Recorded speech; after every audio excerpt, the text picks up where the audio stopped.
Good afternoon, and thank you. I'm here with Eileen Trudell and Virginia Howagram, and we are here for VPT's annual fund drive and VPT Cooks Maple. So for those who are watching, please enjoy. What are you guys going to cook for us today?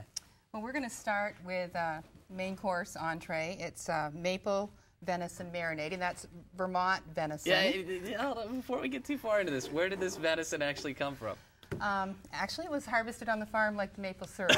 My first buck. Your first buck. Yeah. So this is a real deal. This is real deal. Vermont venison. Yeah, it was a lifetime event for us.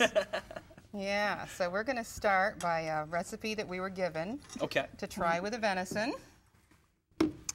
And we'll put a cup of that in here. Syrup. Yeah.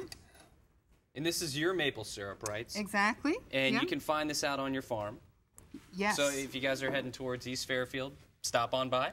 Well, we always say call first because we're not always right there. Or you might have that pump shotgun for the venison out there. You never know. Well, that time of year, you never know.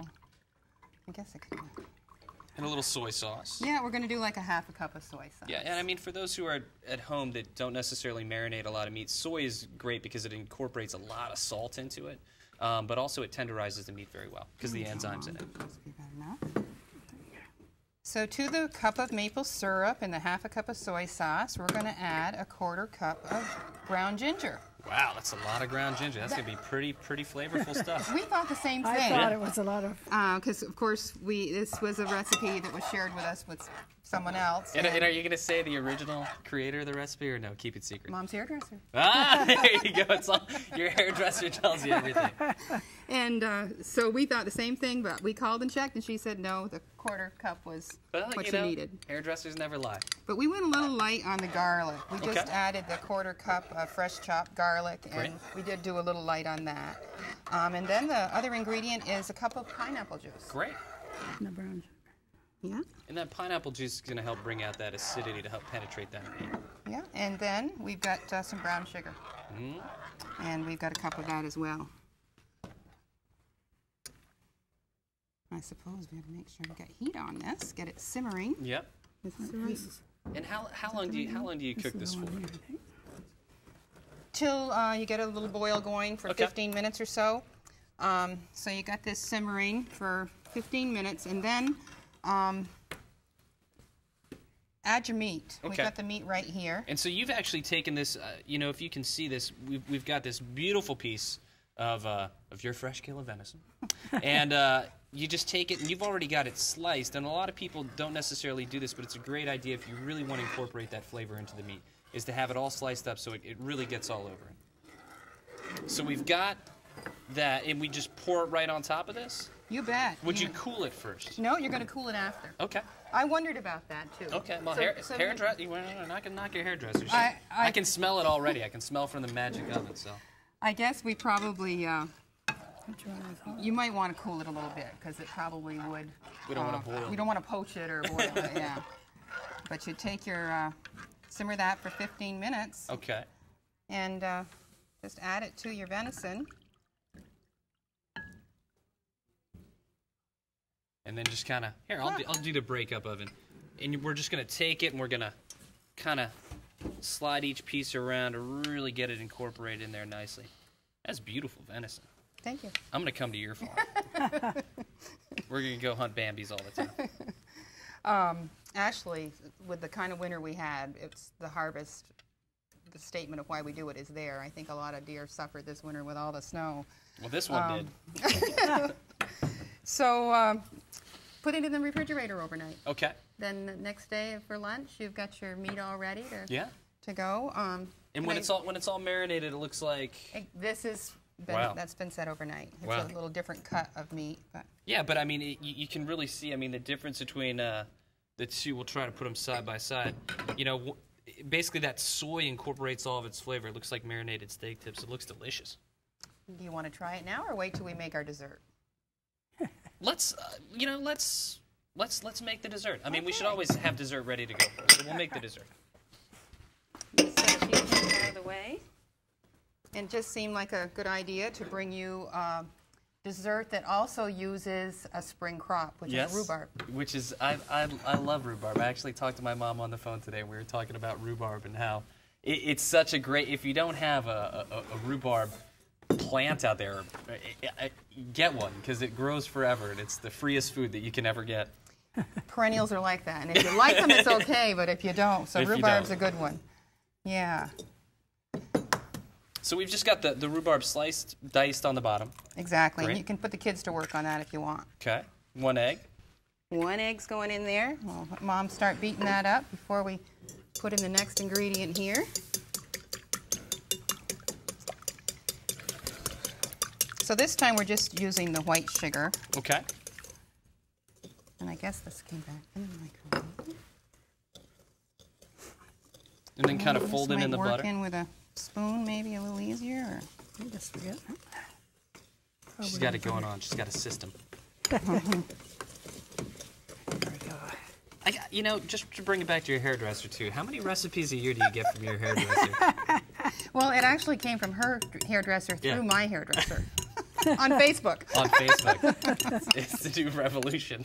It is. It's So much of it. starting revolutions in the Middle East and sharing recipes in northern Vermont.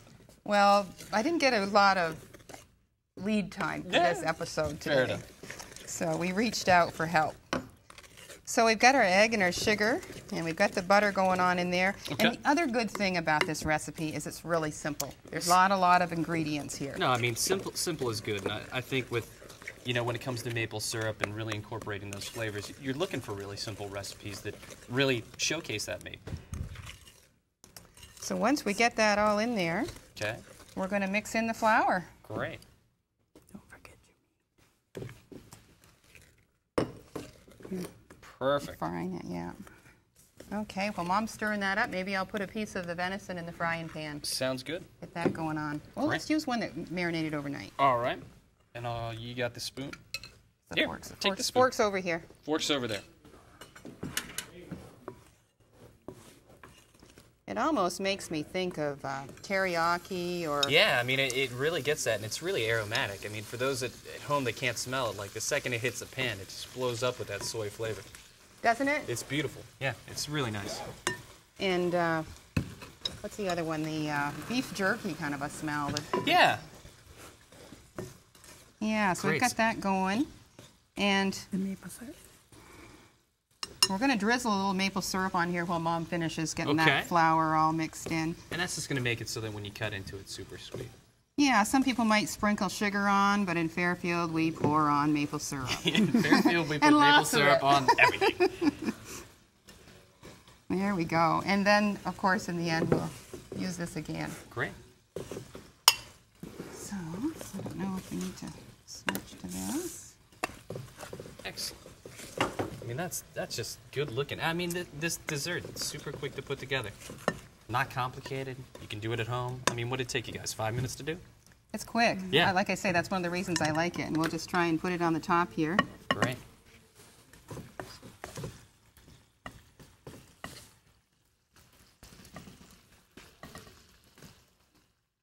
It doesn't have to be super fancy. It just kind of, it'll melt itself out, right? You bet. It'll all even With all out. that butter, it should melt itself out. In the end, it'll be all over the top, and Right. you'll be using all that rhubarb that keeps coming up at you. Yeah, I mean, it's a pretty amazing plant. I mean, I still have a couple gallons in my freezer tucked away. Well, luckily we did too. There you go. So we put that in the magic we'll put oven. that in the oven. And we're gonna go. Perfect. And this is our magic totally done. That is beautiful. It smells great too. So then we can serve you Some venison. some venison. I love venison. What? You know, and depending on how you like it cut, that venison just looks beautiful. And it's really tender too. Wow. I mean, it doesn't have any gamey flavor at all. I mean, it really just has that really nice. It's not. You normally think it'd get that gamey flavor, but with that, with the soy and the ginger and everything, it just has a really beautiful characteristic to it. Well, thank That's you. delicious. We're going to reach down here. Mom and I have another plan here for your dessert. Oh, The other thing we like to use a lot of in Fairfield is ice cream. We like ice cream. You can even bring that up. Yeah, there we go. I'm a big fan of ice cream. I'm a big fan of venison too. This really is delicious. Probably Neil has it. Okay. Mom was going to flip her venison with that fork. I can flip your venison with this There fork. we go. Okay, I'll go flip it ahead. right into my mouth. There you go. There. That's great venison.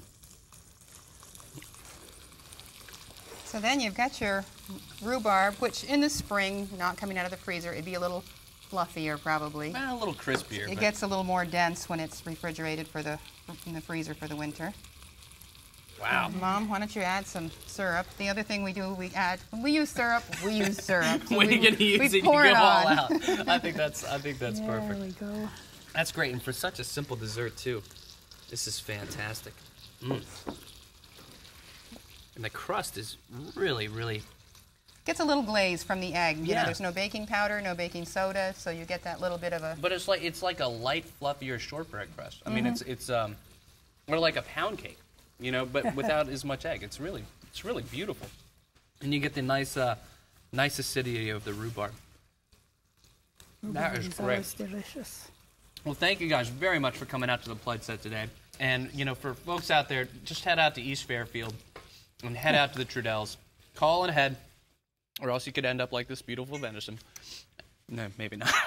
And of course, if you go to Mom's, my brother's still sugar with horses, so you can, really get the authentic experience. You can get the whole feel. And if you're looking for recipes, you can get in touch with them about their hairdressers. And for those who'd like to donate, please call 1-800-639-8303. We're going to pass it back to the pledge set. Thank you very much. One more thing? Can't quite go to the pledge set yet. Okay. We got a gift for you, and it is actually, we know how much you volunteer of yourself and time to get ready for today. Well, thank you. And to make this awesome maple segment happen.